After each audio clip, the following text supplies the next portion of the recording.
Hi everyone, my name is Sarah Hayford and I'm the founder of Jouska Cosmetics based in the UK. I started Jouska Cosmetics around 2 years ago now, and I actually started it as a result of me losing my job. I got fired. I really wanted to focus on creating bold looks for people and different ways to express yourself. So I was thinking fun things like those favourite makeup artists on Instagram or carnival, festivals, Coachella, that kind of thing. Things you can wear to those kinds of events. And I just wanted to create a brand where people could express themselves through colour and boldness.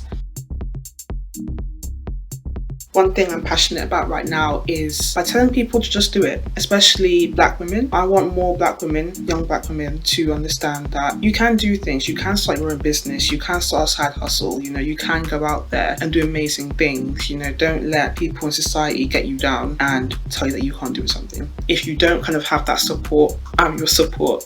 Follow me if you need some support there. I'm there for you, and I just want to tell people to go out there, follow their dreams and do what the hell they want to do.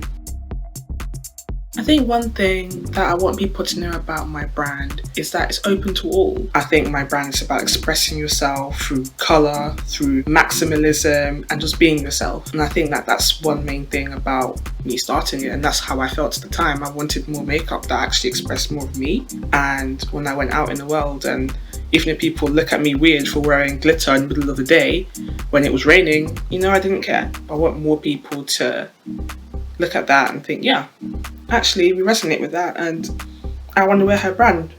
Male, female, non-binary, whatever. Wear Jouska Cosmetics is awesome.